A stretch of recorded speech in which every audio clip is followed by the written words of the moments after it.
दोस्तों जोहार, कैसे हैं आप सब। उम्मीद करते हैं अच्छे ही होंगे। एक बार फिर से आपका स्वागत है एसके स्टडी जर्नी में। आज हम लोग रेखा के प्रकार के बारे में जानेंगे, तो आप लोग वीडियो को ध्यान से देखिए। जैसे यहाँ पे लिखा हुआ है रेखा के प्रकार, इसके पहले ध्यान दीजिएगा कि हम लोग रेखा, बिंदु, किरण को जान गए थे। यानी कि रेखा क्या है, किसको कहते हैं, ये सब हमको पहले से ज्ञात है या फिर मालूम है। तो आइए देखते हैं हम लोग कि रेखा के प्रकार क्या क्या है। जैसे रेखा के प्रकार में इधर एक सीरियल नंबर दिए हुए हैं। इस सीरियल नंबर में आप लोग 1 से 9 नंबर तक देख पा रहे हैं। सरल रेखा, क्षैतिज रेखा, ऊर्ध्वाधर रेखा, समांतर रेखा, लंबवत रेखा, प्रतिच्छेदी रेखा, समांगी रेखा, तिरछी रेखा और वक्र रेखा। यह रेखा किस प्रकार की होती है, किसको कहते हैं, इसके बारे में हम लोग जान लेते हैं। तो देखिए, सबसे पहले सरल रेखा। सरल रेखा जो है किसी दो बिंदु के बीच की सीधी रेखा को कहते हैं।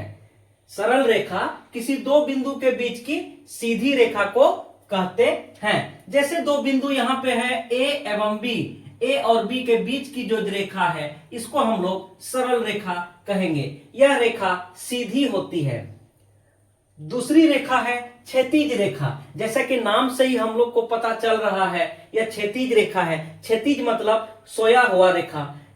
देख लीजिए, सीधी रेखा दाएं से बाएं या बाएं से दाएं, मतलब ऐसा रेखा जो सीधी रेखा हो, चाहे वो बाएं से दाएं हो चाहे दाएं से बाएं हो। और यह रेखा जो होता है, जो हमारा भूपृष्ठ है, भूपृष्ठ के समांतर होता है। उसी प्रकार 3 नंबर का रेखा को आप देख पा रहे हैं, ऊर्ध्वाधर रेखा। ऊर्ध्वाधर का मतलब होता है इस तरह खड़ी रेखा। खड़ी रेखा मतलब यह रेखा ऊपर से नीचे या नीचे से ऊपर की ओर चलती है। जैसे कि यहाँ पे फोटो में हम दिए हुए हैं, इस प्रकार की रेखा को हम लोग ऊर्ध्वाधर रेखा कहते हैं। यह हमेशा याद रखिएगा, यह सीधी खड़ी रेखा होगी इस प्रकार। अब नंबर 4 को देखते हैं कि समांतर रेखा क्या है। समांतर रेखा दो या दो से अधिक रेखा जिनकी बीच की दूरी हमेशा समान रहती है। दो या दो से अधिक रेखा जिनकी बीच की दूरी हमेशा समान रहती है। जैसे कि यहाँ पे फोटो में बनाए हुए हैं हम, यहाँ पे आप लोग देख पा रहे हैं ये दो रेखा है, रेखा 1 और रेखा 2। इन दोनों के बीच की दूरी को देखिए, ये यहां पे जितना है यहां भी उतना ही होगी, यहां भी उतना ही होगी, या फिर ये लंबाई में जितना दूर बढ़ेगा, चाहे इधर बढ़ेगा, तो हर हमेशा ये दोनों रेखा के बीच की दूरी बराबर होगी, कहीं पे कोई कमी नहीं होगी। और ये दोनों रेखा जो है कभी भी एक दूसरे को प्रतिच्छेद नहीं करेगी, यानी कि कभी भी एक दूसरे को नहीं काटेगी। और ये दोनों रेखा के बीच का जो कोण बनेगा हमेशा 0 डिग्री का कोण बनेगा।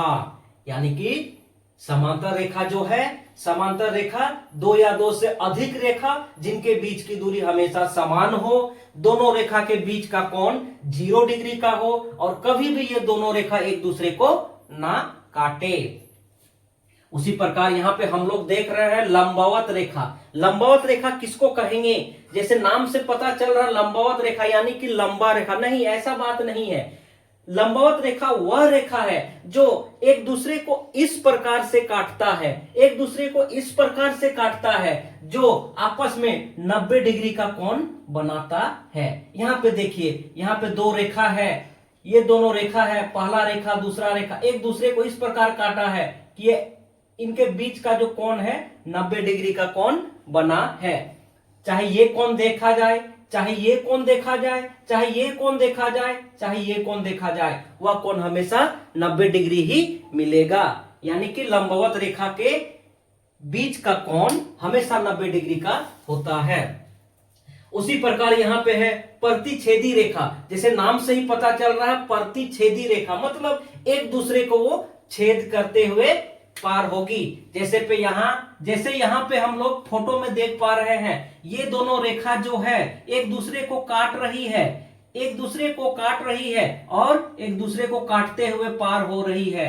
यानी कि ये दोनों जो रेखा है प्रतिच्छेदी रेखा है, और जिस बिंदु पे ये एक दूसरे को काटती है उसे हम लोग प्रतिच्छेदी बिंदु कहते हैं। ये हो गया प्रतिच्छेदी बिंदु।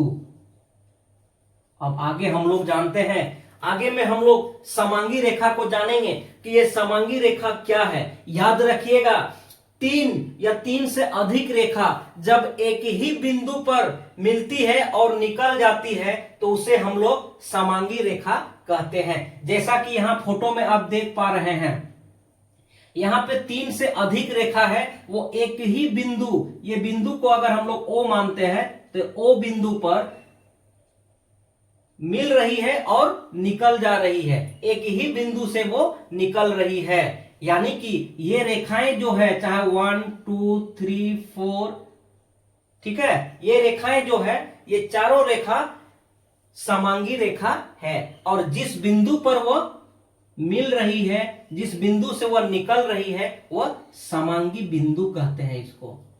इसको हम लोग समांगी बिंदु कहेंगे। आगे देखते हैं तिरछी रेखा। तिरछी रेखा बहुत ही आसान है। तिरछी रेखा वह रेखा है जो ना ही क्षैतिज होगा और ना ही लंबवत होगा और ना ही ऊर्ध्वाधर होगा। यानी कि इस प्रकार की तिरछी रेखा, जो रेखा तिरछी हो लेकिन सीधी हो, उसे हम लोग तिरछी रेखा कहते हैं। इसके बाद जस्ट 9 नंबर में आप देख पा रहे हैं वक्र रेखा। वक्र का अर्थ होता है टेढ़ा मेढ़ा। वक्र का अर्थ होता है टेढ़ा मेढ़ा। ऐसा रेखा जो एक स्थान से दूसरे स्थान जाने में कई बार दिशा बदलती है, उसे हम लोग वक्र रेखा कहते हैं।